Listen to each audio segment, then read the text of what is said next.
Hello lovely people, I'm K3N and welcome to this week's episode of Wonky Wednesday, where I'm going to take inspiration from the quilts of Gee's Bend. Now if you don't know about the Gee's Bend quilts, I will put a link down below to a website called Souls Grown Deep, and from there are many other links and lots of beautiful images of the quilts. But Gee's Bend is in Alabama and it's in the bend of the river, and the community of women that lived there, descended from enslaved peoples, developed a tradition of producing quilts from leftover clothing and feed sacks and whatever cloth they could get their hands on. And a design, a type of quilt that comes up again and again is called the Housetop, which is based on a medallion quilt. So you start in the middle and then you work your way round. And a key feature of the design is that the radiating squares that build up are either alternate darks and lights or alternates of two different colours or whatever. But then when you look at pictures of the quilts, you'll see the quilters playing with design. So where you'll have light, dark, they might throw in another colour or a bit of light where it should be dark or whatever, in the true style of improvisational quilting. So I'm going to make a little version inspired by that, and I do encourage you, if you don't know about Gee's Bend, to go and read up about it. Interestingly, to me at least, with my slight pig obsession, another name for the housetop design is pig in a pen. But anyway, we'll go with housetop. That's what it's most commonly called. Housetop symbolises obviously the home, the household, but also matriarchy and community. So I think it's just a wonderful theme. Anyway, so let's get started. What you will need are some scraps, as usual. Now I just started pulling from a scrap basket, and I seem to be going with sort of blues and purples. So I've got a little pile of those, and then I've got some lighter coloured scraps, and then some orange popped into my hand. Actually, this piece that was printed by my friend. And orange and blue obviously are complementary colours, so I just thought I might introduce a little tiny bit of orange somewhere. So I've got another scrap of orange and some of my auntie's pillowcase as well, just in the spirit of using cloths with family history or from loved ones. So you could do this in one of two ways. Traditionally it would be pieced, what I call pieced in mid-air, so just sewing the cloth to each, the pieces of cloth to each other. What we typically do here is piece onto a foundation, I know. And I know that many of you who aren't seasoned, experienced quilters like that. It's a nice way to keep you true, as it were. So you could absolutely do that. And if you choose to do that, then you'll do it in exactly the same way that we've always done. You'll start with your centerpiece, and then you'll stitch your pieces on right sides together, flip them, turn, stitch, and so on. I am, however, going to piece in mid-air, just because I feel like it, and it's traditional. And I might then, I found this little scrap of quilter's wadding, batting, I might then piece it, put it together and make it into an actual little tiny quilt. So I've got that standing by. I'll see where I get. So the first thing I'm going to do is choose a piece for the middle, which is quite important really, because it's the middle. I think I'm going to choose some of this. I'm not going to choose that whole motif there of that printed flower, because I think that would be a bit obvious. I think I'm going to just sort of go to one side of it, and take part of it. I'm actually going to get all this out of the basket because it's a bit big, just a means of carrying it in here. I'm going to put it just around me like that. There we go, put the basket to one side, onto somewhere. Stay. Right, where was I? I was getting a bit of this. Is this the right bit or was it the other bit? I can't remember now. No, it's this bit. And I don't want to get too big because I will put it in my journal, which is 6 inches square. I'm going to just cut into that motif, I think, just to get a bit of it. And there's no measuring involved, it's just stitching pieces together and, making it up as you go along, basically. If you go and look, if you haven't seen images of the quilts and you go and look at the link that I give you, you'll see that they're deliciously wonky, wonderfully wonky. You know, they're not even straight strips, they weave, and they're just wonderful. I think so, you know. Right, so I've got a somewhat square to start me off. So because this is from my darks pile, I'm going to start with my lights.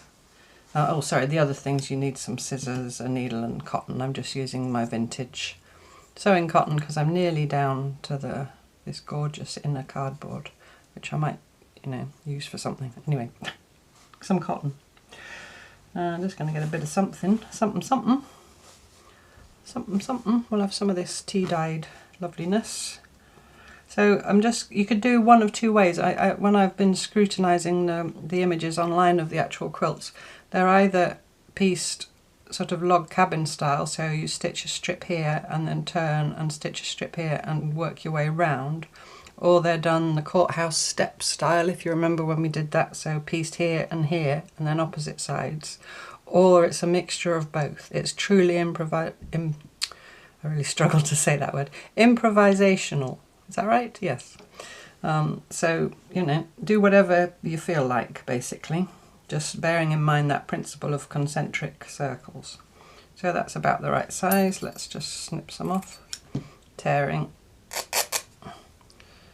And just stitch that onto there. Just put it right sides together. Seam allowance, you know, as long as there's a seam allowance, doesn't matter. It really doesn't matter. I think I have got a knot in this. We'll find out in a second. Yes, I have. I'm just going to do a little running stitch. And you can use the same cloth on every turn, you know, every round, or you can mix it up. I love medallion quilting as a concept. You know, the idea of starting in the middle and working out. I made a quilt called the Crumbs of Comfort cloth with my dad's shirts and hankies when he passed away a few years ago. And that was done in the medallion style. I started with a 4-patch in the middle and just kept working out. And it's so lovely to just not have an idea in mind of what size it will be when it's finished. And if you're working on something, you just want to stitch something. You know, sometimes you get this idea that you're going to make a king-size quilt or something, and you get part way through and you lose interest in it, or something else comes along, or, you know, that happens sometimes. If you've started in the middle and worked your way out, even if you get to, you know, sort of an 18-inch square, you can say, well, it's done, I'll turn it into a cushion or a front for a bag, or, you know, something like that. It takes all the pressure off. I think I'm going to have some of this pink, why not? Is it wide enough that way? Just about. And it doesn't have to be the same width as this strip, although technically it's the same round. So I'm going to make it a bit bigger, I think.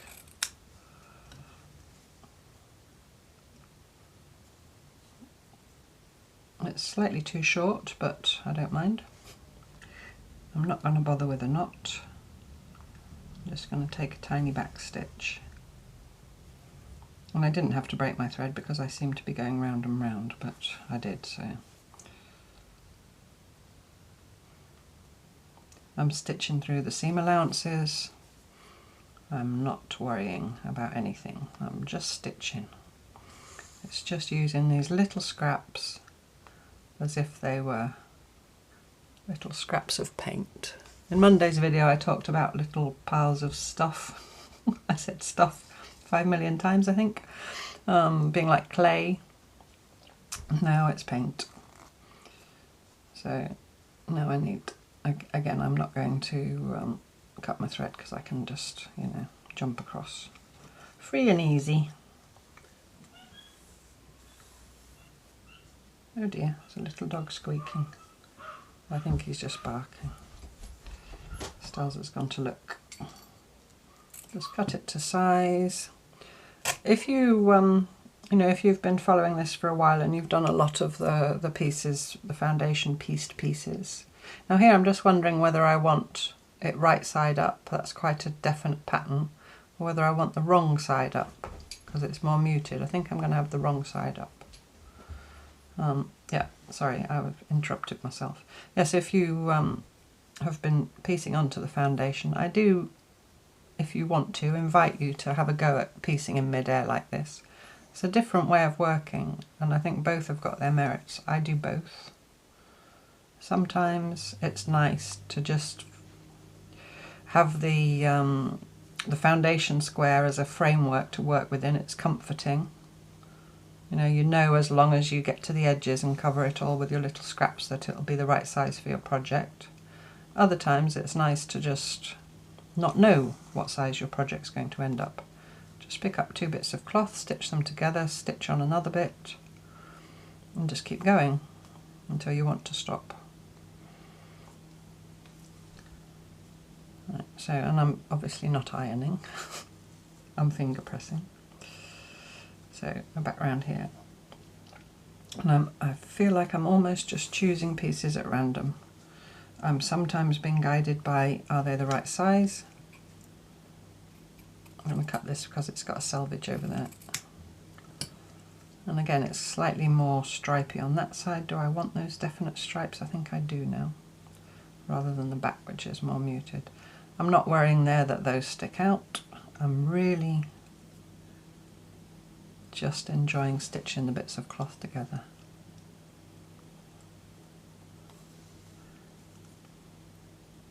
And also because I think I am going to make it into a little quilt, I know that it's going to have the structure of the wadding or batting and the backing and then some quilting stitches, so the piecing is going to hold it together, of course it is, but it's not the only thing that's going to hold it together.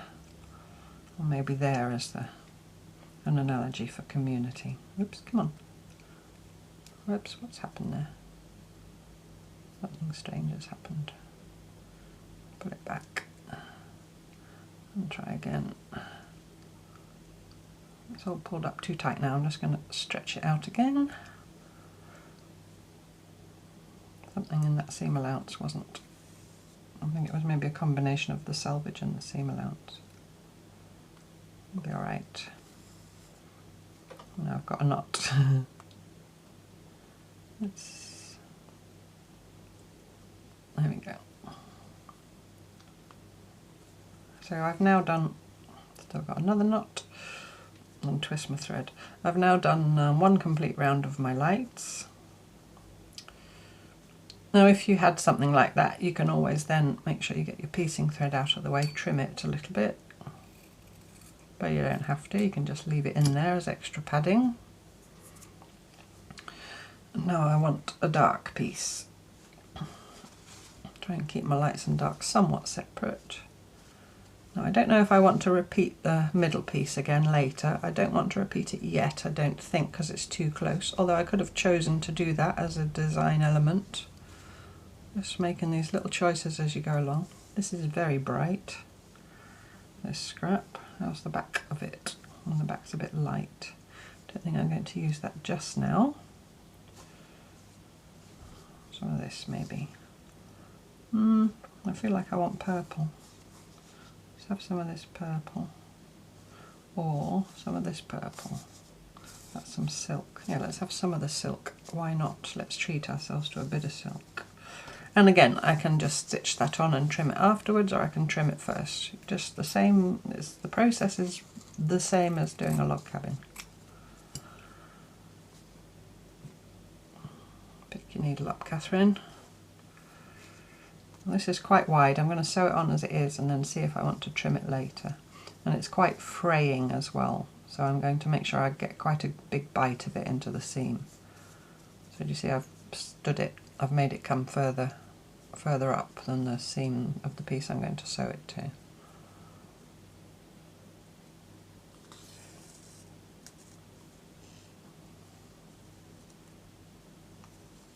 So I've got there, not quite half an inch, but getting on for it.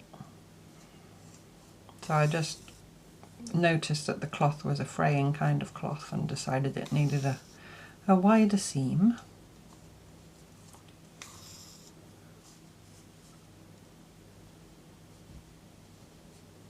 When I was pulling the scraps and thinking about doing this, I was a bit sad that I wanted to put it in my journal, if that makes sense, because of the size restriction, because I wanted to make a larger piece. But I don't, you know, I don't have to put it in my journal. But I feel sorry for my journal if I don't put the thing in. And of course, always floating somewhere in my brain is the idea of a Housetop rice bag or a pig in the pen rice bag. Right, so flip that up. I'm not going to trim that now because I've took the bigger seam. I think just to change it up, I'm going to finish off and stitch the other piece on the opposite side. Just because I feel like it, so I'll take an extra back stitch.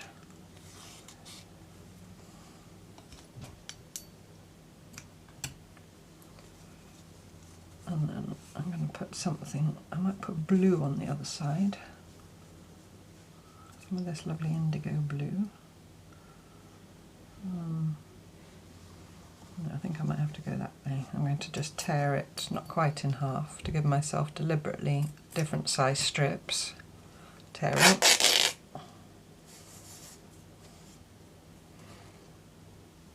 Excuse my arm. Now you see here that seam, that line is on the wonk. I'm going to follow the wonk. I'm not going to square it up, which was my initial instinct until I noticed and stopped myself. I'm going to go on a slant, under an angle.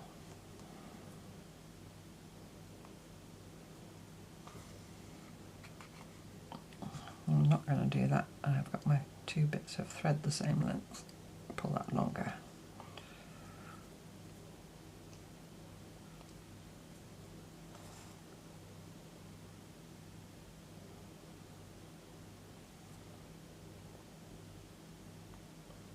Right, I've got my back stitch, now I can stitch.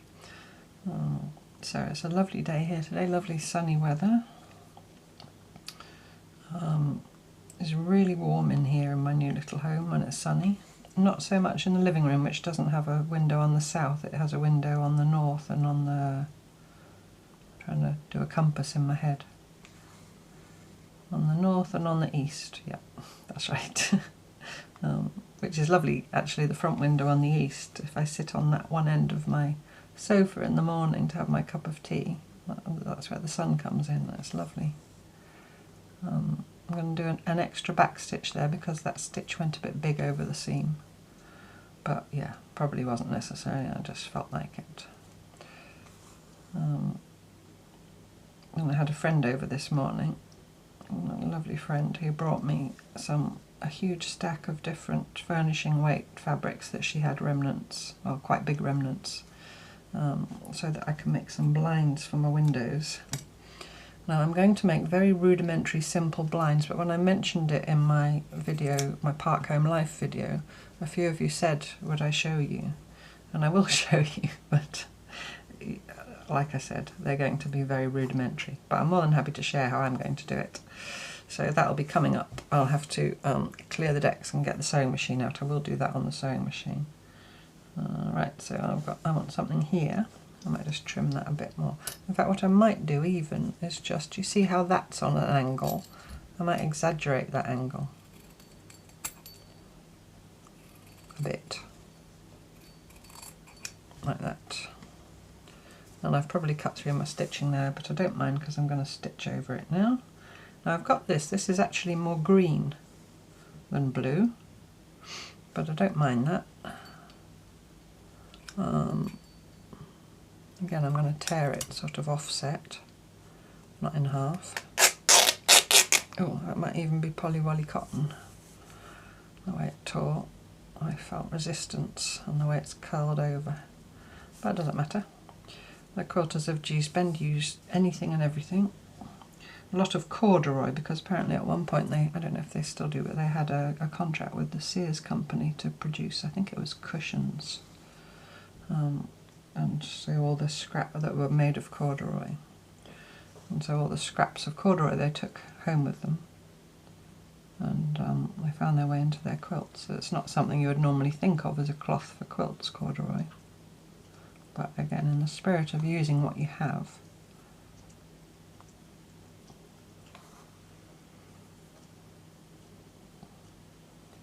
I don't know if you know, but corduroy, the name, It's a funny word when you see it written down.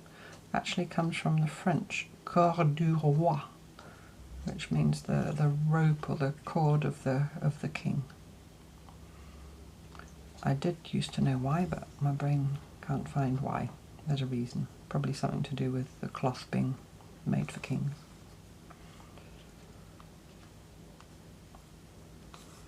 Yeah, I really am enjoying piecing in mid-air. I really do hope that if you haven't tried it yet, if you've always done the, piecing onto a backing piece, that you will give it a go and see if you like it.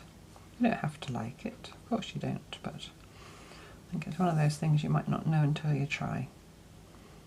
And you could even just start stitching a few bits in mid-air, and then if you really decide you don't like it, that piece that you've then stitched, you could put it onto your backing and add the other bits, through the backing.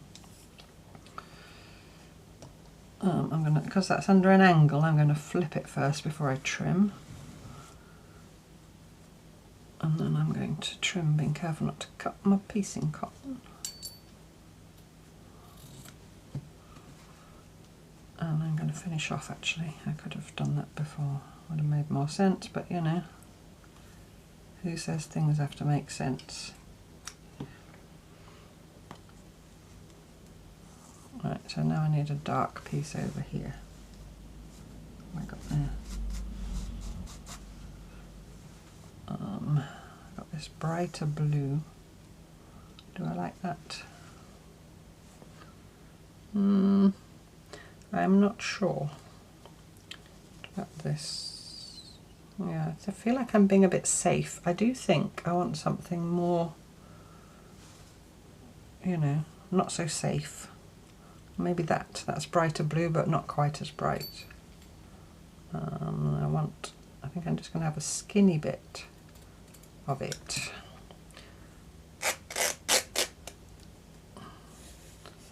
A skinny bit. Now this is, commercial cloth that I indigo dyed myself, and it did have a print on it. So it has got a very slight variation on one side, which I'm going to have as the up. I'm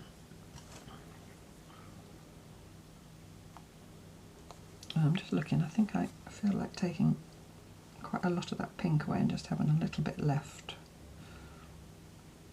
Like that, yes, there. So you can play about.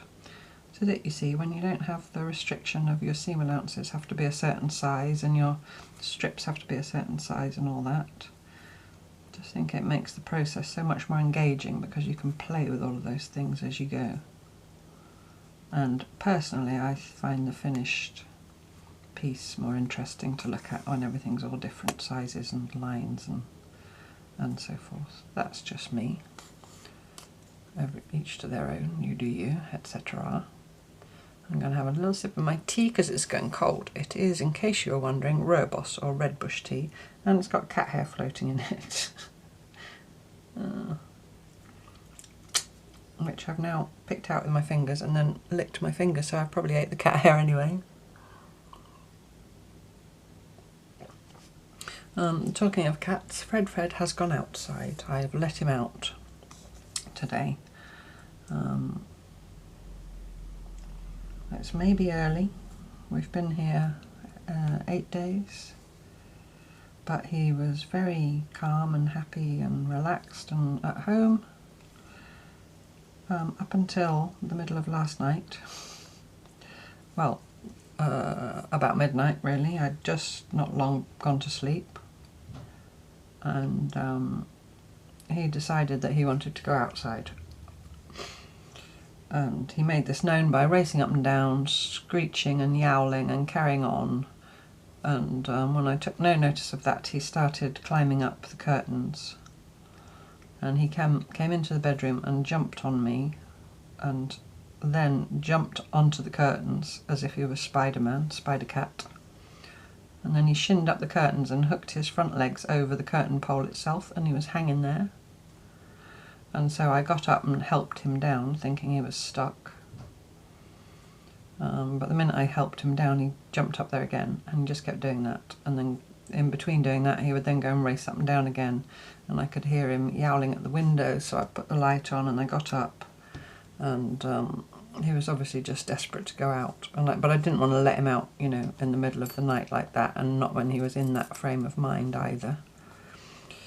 So I didn't, and this went on and off through the night, so I didn't get a lot of sleep. I'm going to trim away some of that, just back to that seam allowance, just for the bulk. So then today I decided, just after my friend had gone, when I opened the door to let my friend out, I shut him in the living room, but he was yowling and scratching at the door. I think he smelt the fresh air when I opened the door. So I gently opened the door and he came out and he went into the garden and he walked around a bit and he sniffed the air and he went out of the gate and he came back in the gate. The gate is latched so he can get through, and so on. And now he's gone off. So I just have to trust him. I don't think, you know, he's not a stupid cat. He knows where he lives. He knows where his food is. It's quite safe here. There's no busy roads or anything for a long way. On the park home site, there is a speed restriction of 10 miles an hour and there are speed bumps and there's hardly anybody driving around anyway. And, you know, I'm trying to convince myself, apparently, that I don't need to worry. He had to be allowed out at one point. He's a cat who's been always used to being allowed out. It would not have been fair to keep him in forever. So, anyway, I want something there that's a bit more muted, I think. Perhaps some of this linen. I'm going to cut it first because it's quite a big chunk. The other thing, I'm not worried either about getting the straight of the grain against the seam. You'll hear quilters talking about the straight of grain. It's more stable than the, you know, on the bias. But I'm not looking for perfect straight lines, so if it goes wonky, I'm not worried. I'm going to stitch that on there like that and then trim it afterwards. So I just did, sorry I didn't say, I just done a round of my dark or my blue, and now I've gone back to my my pale colours, my lights. And I think on the next piece it might be time to introduce some of the orange, just a little bit, not a whole strip, or you could if you wanted to. I think I'm just going to have a tiny bit, so I'm going to piece it into the strip before I stitch the strip on. That's my plan.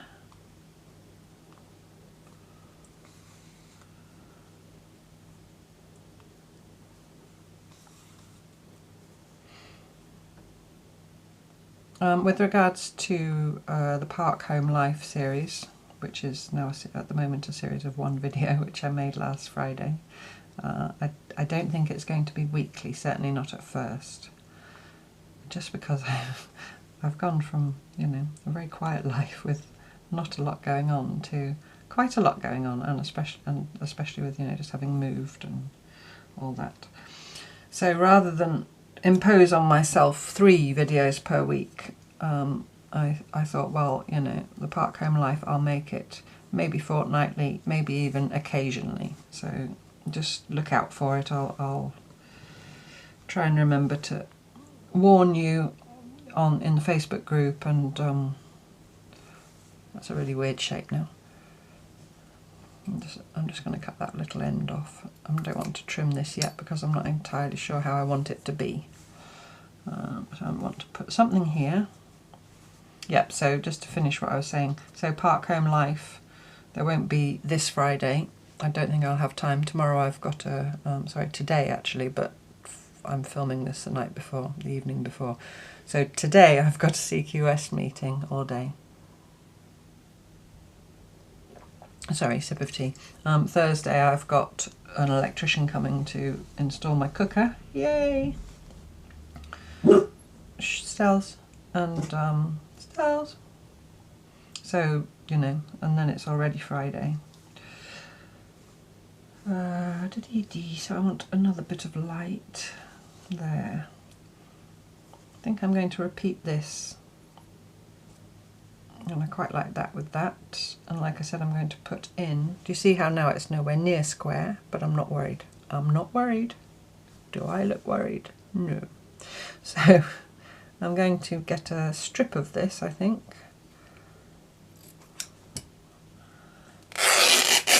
Whoops. I'm going to get a strip of it. I'm going to cut it, dear Henry, somewhere there, like that, willy-nilly. And now, do I want some of this really bright orange, or is that I think that's a bit too much. Auntie's pillowcase is not quite enough. Some of this might just be, I'm going to have some of this bit here. So I'm just going to cut it somewhere there. And maybe somewhere there. I'm going to cut that now just so it's roughly the same width. And maybe there-ish. And then I'm going to stitch that to that right sides together.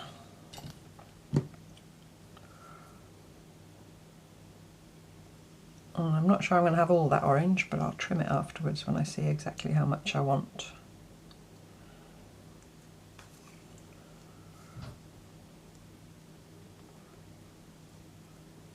So yeah, so I've now got the front door wedged open, and I've also got the little window in the bathroom open, because until such time as I get a cat flap installed, I'd really like to encourage him to come in and out through the bathroom window, because that's just a little small window that he can get through.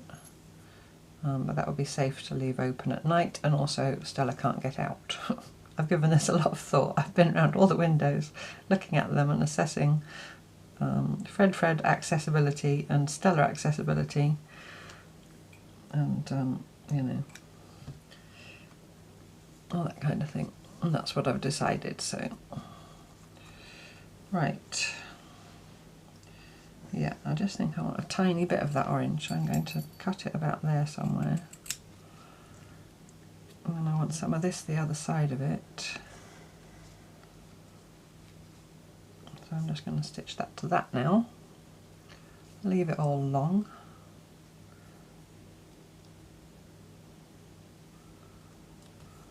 If you were doing it, piecing it on a foundation, you'd still have to piece this strip in the same way and then stitch it onto your foundation one.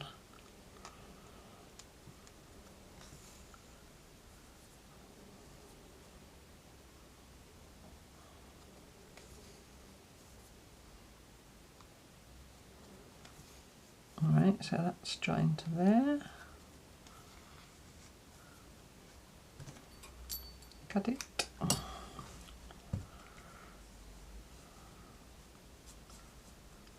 And then decide whereabouts I want that bit of orange.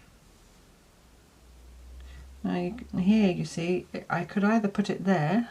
I'm showing you something, do look up please. And then it's in line with this seam, do you see? So that kind of makes a line that goes through here where there isn't a line and matches that line, if you see what I mean. Or I could put it further over so it's not following any, well if I put it there then it kind of mirrors the centre square, so that might be a nice design feature. Or I could put it there and then it's not lining up with anything, do you see? Do you see what I mean? So you can just look at the whole piece in terms of what you're adding and see. And I think I like it kind of echoing that. Quite like that as a thing. I think that'll make your eye jump from there to there in quite a pleasing way. And otherwise you're very focused on the centre, and I think this will, you know, just add a bit of something interesting. I'll put it there. How much of that green do I want showing? Maybe slightly less, and I'm going to put a pin in it just because. And I'm going to, I think I'm now going to trim this because it's way too big. I'm just going to trim it back a bit, but still not straight, wonky. And stitch this to this. And if you do want, if you're piecing in midair and you want your piece to end up a certain size, as you're approaching that size, if you have your backing square and your wadding or batting, if that's what you want to put in, to hand, you can just keep putting your piece on and you know, seeing where you get to in terms of the right size. No need to be getting rulers out and all that malarkey. Doesn't matter what size things are as long as they're the right size. But, you know, I mean, it doesn't have to be a certain number of inches as long as it's, you know what I mean. You know what I mean. I hope. Just love how peaceful it is here. All I can hear, apart from Stella shifting slightly in her sleep, is the very distant sound of someone mowing their lawn. Right, snip that. Before I cut that seam back, I'm going to just fold it back and make sure I'm happy with it, which I think I am. I'm going to do some trimming.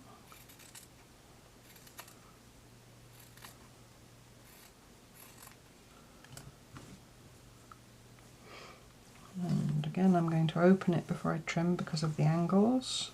Because if you trim it with it down like that, and there's an angle there, it's possible when you open it that, you know, it's so wonky and improvising. I always want to put an extra N in you know what I mean, improvisational, that's it. It doesn't matter, but as a general principle, if you're working with angles, it's always best to flip it open before you trim. Right, yes, so no, I want another light piece. I think I want some of this, because this is beige, but it's sort of a very faint pinky beige. I think it's something that's been tea dyed or something. Let's have a little strip of it. Ooh, that made a big tearing noise. It's some glazed cotton of some kind.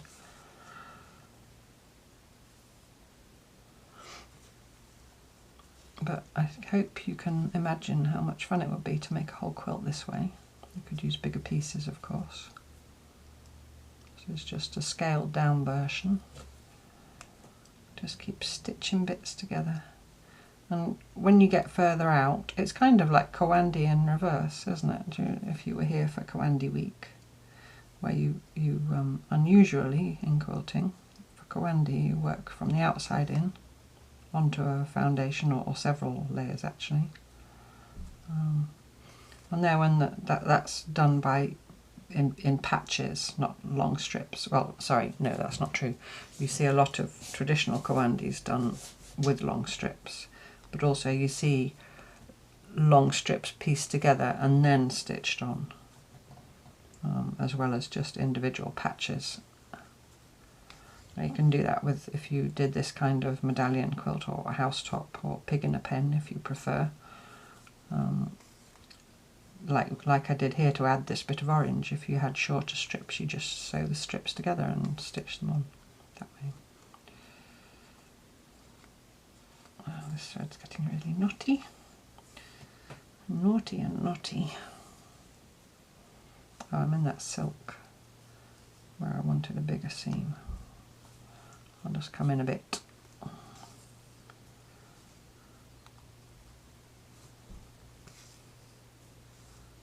I think when I've put my last piece of light colour on this round, I'm going to lay it on my batting and see how I'm doing for size. And then you can adjust the width of your outer strips and the shape of them to fit. And I'm going to get another seam out of that bit of cotton.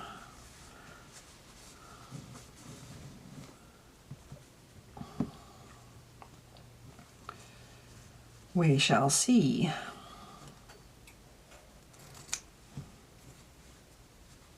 Probably not. Am I going to try? Yes, I am. Fred here. Okay.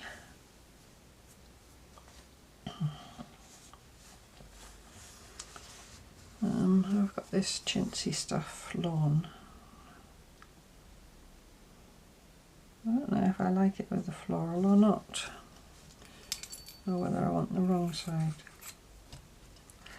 I don't know. Tell me what to do.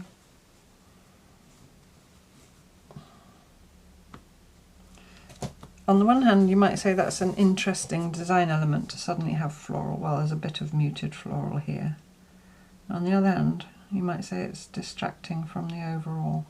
And I'm in a crisis of indecision. I think I'm going to just go with it. I'm just going to go with it and see what happens. You can always stitch something else over it if you don't like it at the end. That is what applique is for. That's not what applique is for. Applique is its own thing, obviously. But it's also very useful for covering things up that you don't like. I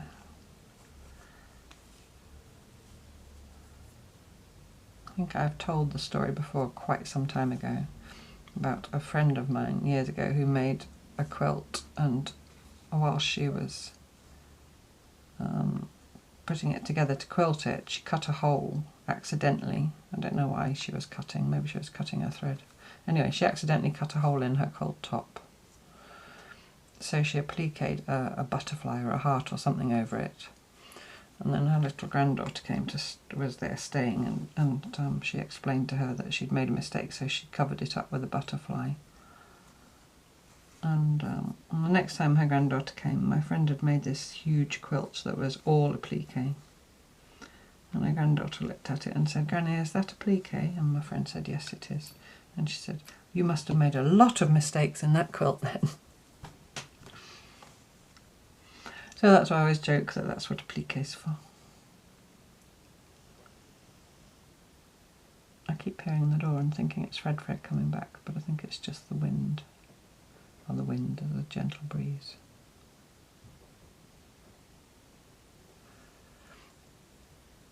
And the other noise I sometimes get... Oh no, my thread's come. It's going to get in a knot. Are pigeons walking on the roof. See, now it's quite rectangular this way. Let's get my square. I think this is about a 6-inch square of wadding. Yeah, that will go in my journal okay. I think. Just. So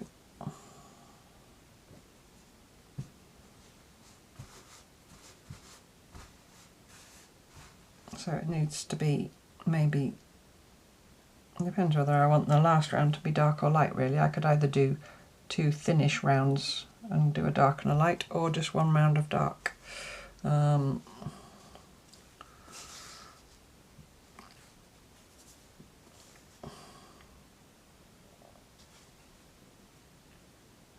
Yes, I'm going to do that purple onto there.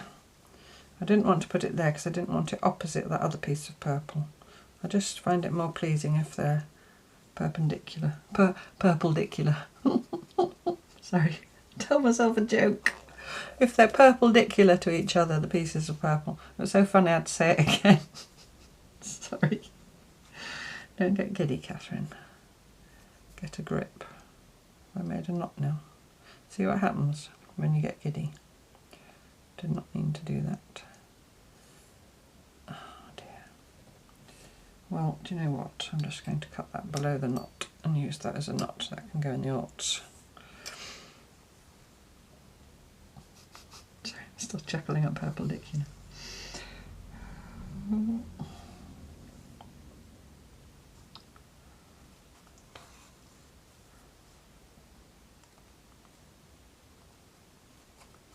This is nice cloth, this purple.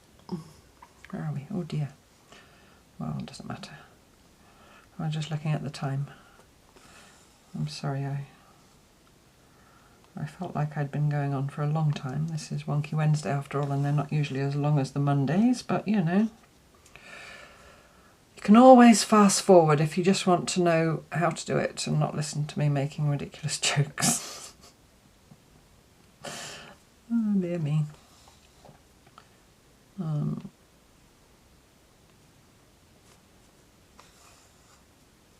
don't know why I did that, you know. I don't know why the Mondays are always long and wittery and the Wednesdays are edited and more technique based. I guess I thought maybe then that pleases people that like both. I don't know. You'll have to let me know what you think. If there's a super long wonky Wednesday for a change. We'll see. We'll see when I watch it back. We'll see how much nonsense I think needs to be removed or not.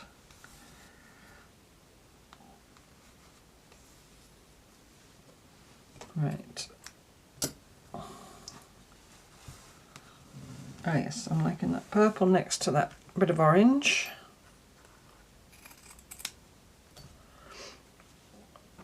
Just going to check it for size.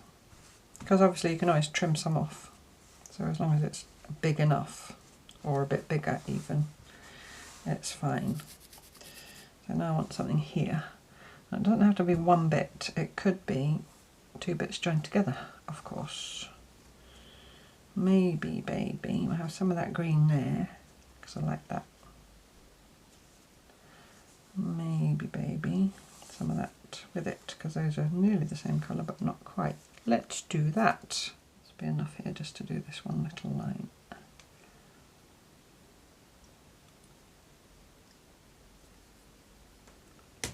Right, oh, there's a fly coming now. There's a wasp in here earlier. I hope it's not a wasp.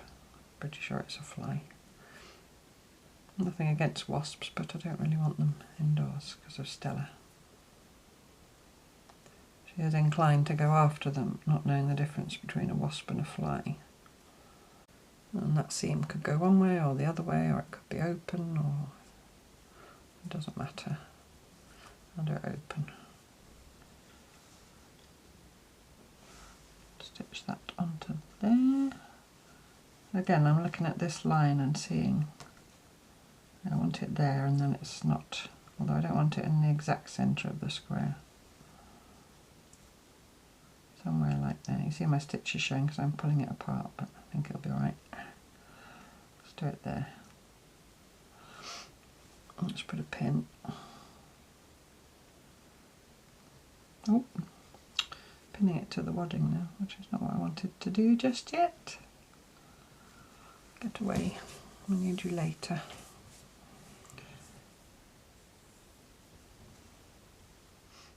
Okay, so I've finished sewing that seam there, and I think I'm going to trim this because it's a super weird shape.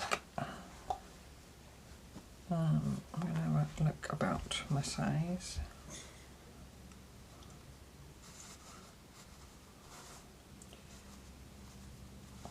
I'll just make sure it overlaps the edges slightly so I can trim it back. So I want something that's going to cover that, that's alright. I'll just trim that. I think I'll trim it level with here where it's thinnest.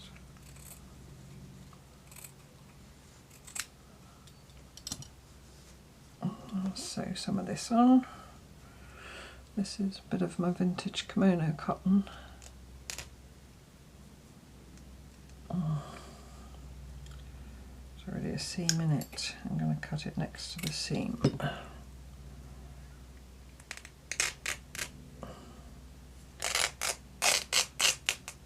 Okay.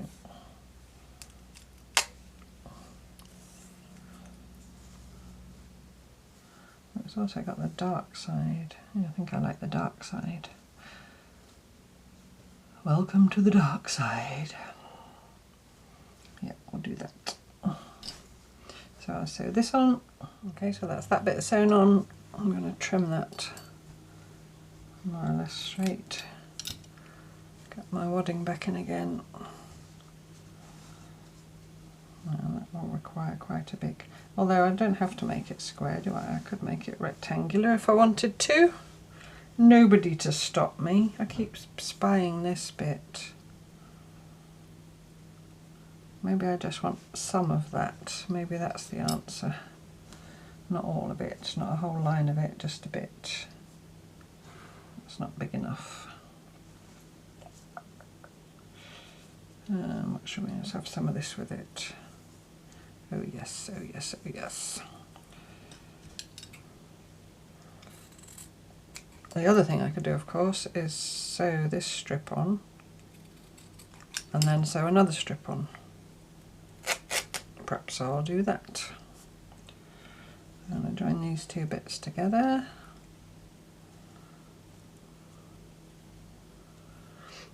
To make it square, you know, so then the centre will be offset, but that's all right. This is why it's called Improvisational. She said correctly, but sounded wrong to her ears. So I'm going to join these two, and then I'm going to stitch them along that edge there. Stitch that to there. I line this seam up with this seam for the same reason that I talked about earlier, because just, you know, it sort of draws your eye through.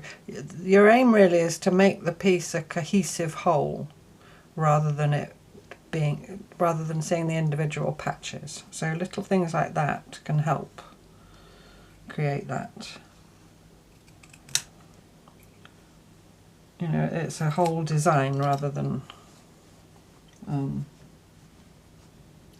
its components. They all interact with each other in some way, like this echoing this line carrying on here, you know, this concept of the concentric, somewhat square type things, and all that.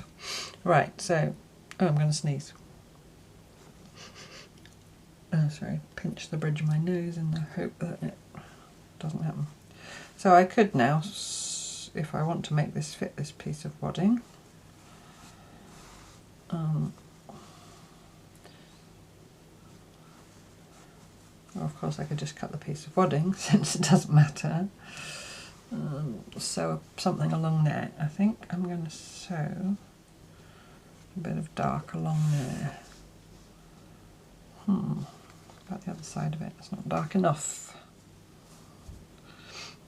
Oh, talk amongst yourselves while I play. See, I could of course go into my other little room and get some more scraps, but I feel inclined to use what's laying here.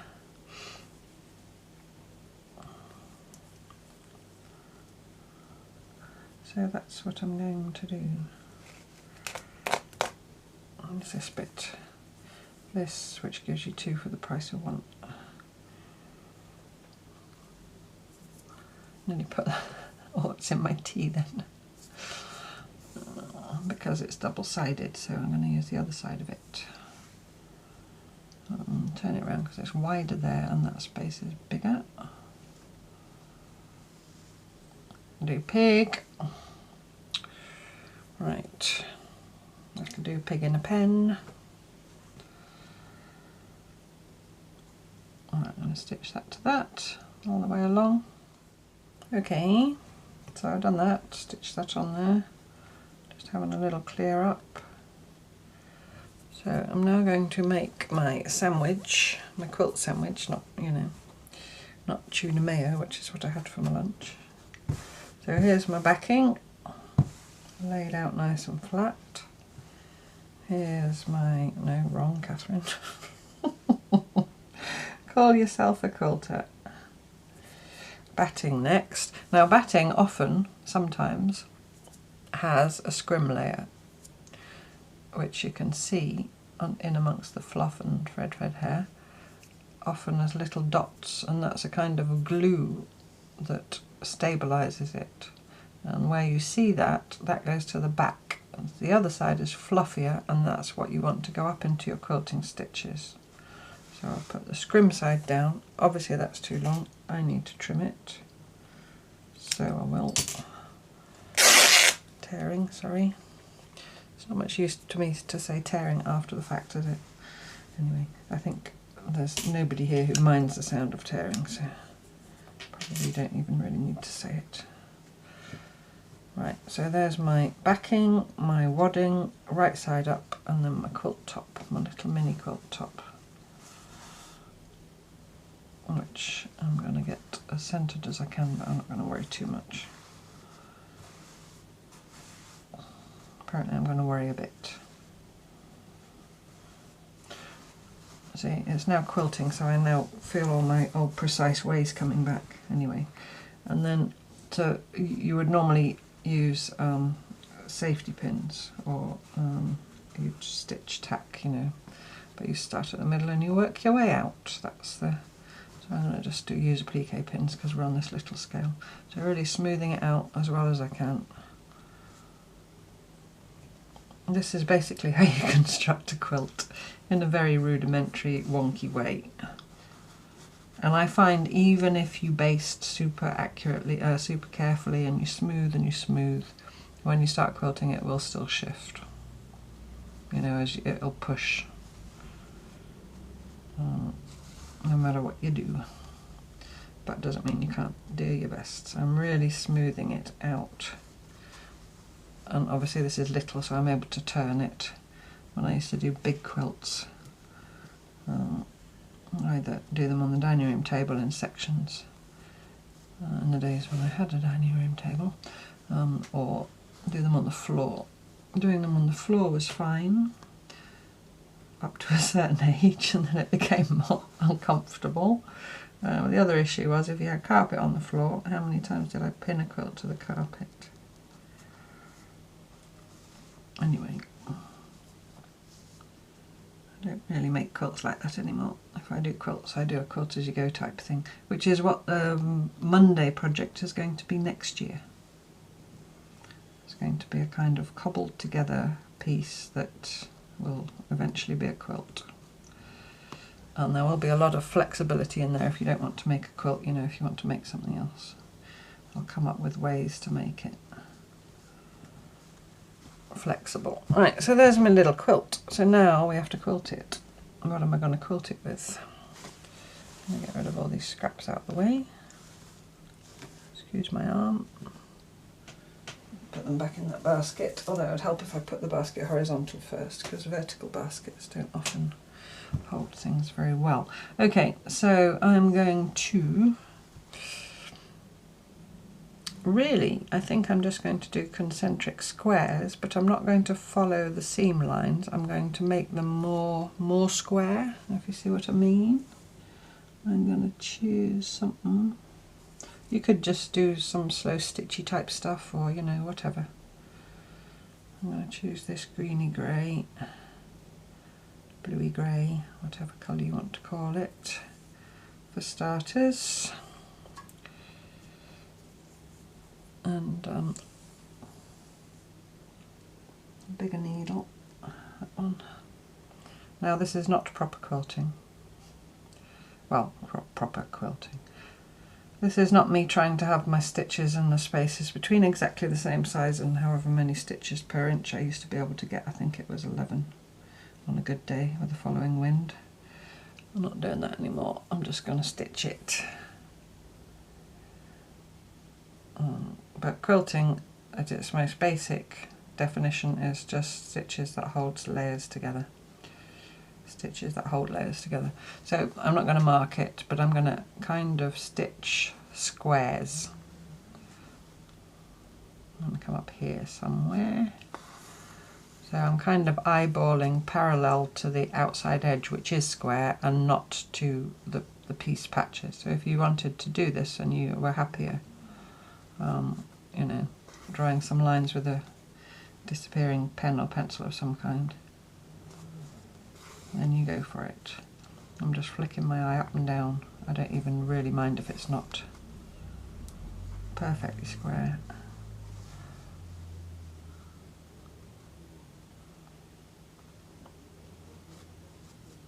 In fact, it won't be perfectly square, that I can guarantee.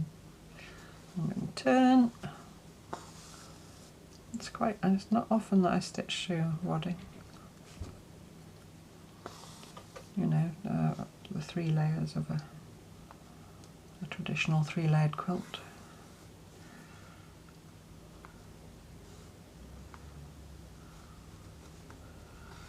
That's what I'm doing today.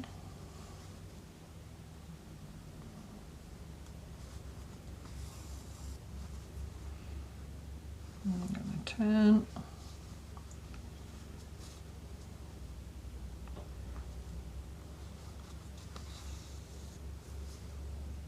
It is quite a nice thing to see, you know, with the extra fluff of the wadding for a change. The extra definition that you get. So now I want to come back down here in a somewhat straight line to meet there. So I think it's about there I need to be in.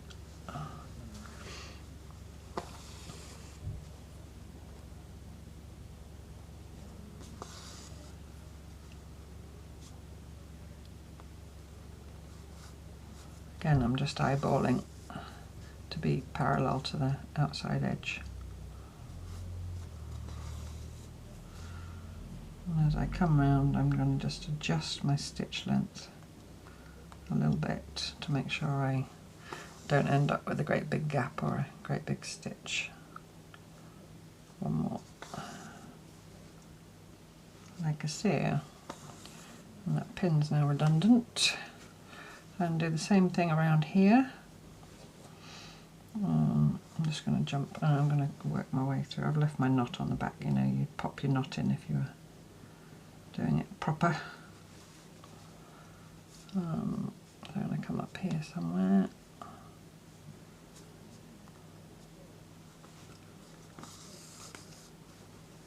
I just went through the middle of the wadding. And do exactly the same thing, staying parallel to the outside edge, give or take. Okay, so I've done my second square and I want to stitch around the edge, but before I do that I just want to trim it a bit. So I'm really pushing it out to the edge and pinning just where the wadding ends, or just inside where the wadding ends. I mean, you know. I'm not going to put a binding around. I will get to that at one point if you don't know how to do that, but not today. I'll just leave it raw. But before you do that, then you trim the edge, and these days people do that with rotary cutters and long rulers and all that, but I just do it with scissors because I don't mind it wonky. It's just what you want. I do just want to make sure it's all pushed out.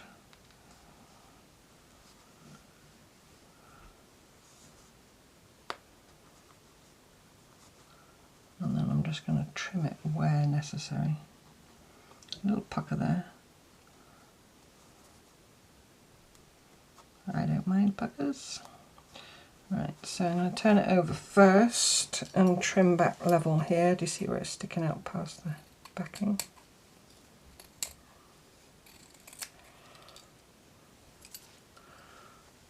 That's alright, that's alright. A little bit there. See there, the waddings. I'm going to trim that back to the backing square. Near the pins. Wadding and all. Because I know the backing square is square because I tore it. If it bothers you that it's square. Apparently it does. Stella snoring. Excuse my little doggy.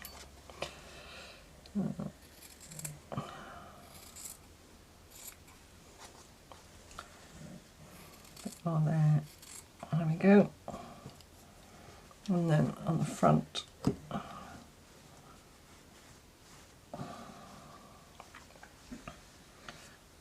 I'm just going to trim that white away just because I don't want that showing. So now I've gone to all the trouble to make it square, I'm now making it wonky again.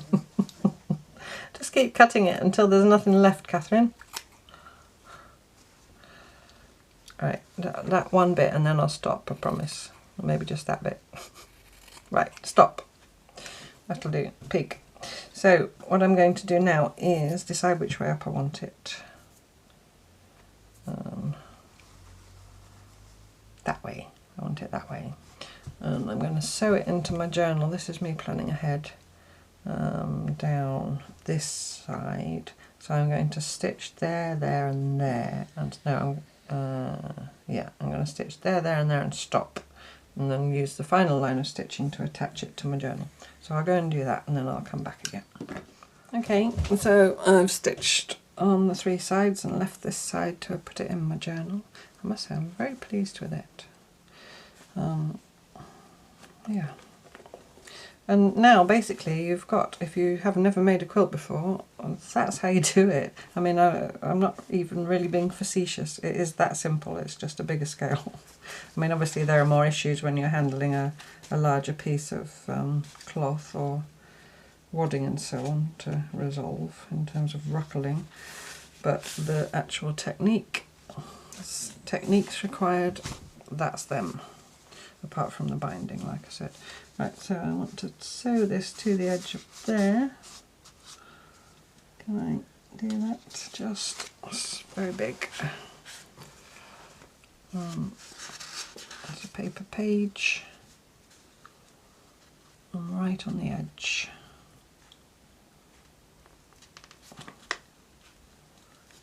Can I get in and out in one? It's quite thick. I think I can manage.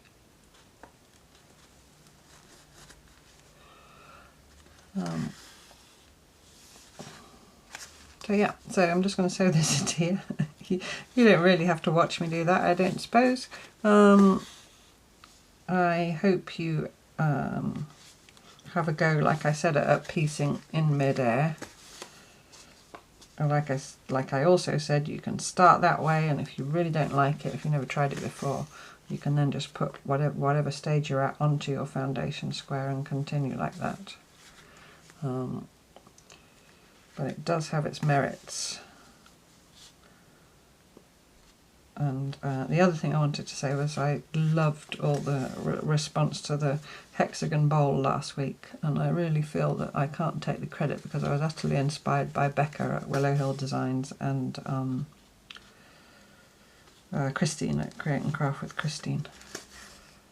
I just, you know, put my own slight spin on it, but it was very much their inspiration. So I'm nearly to the end of here.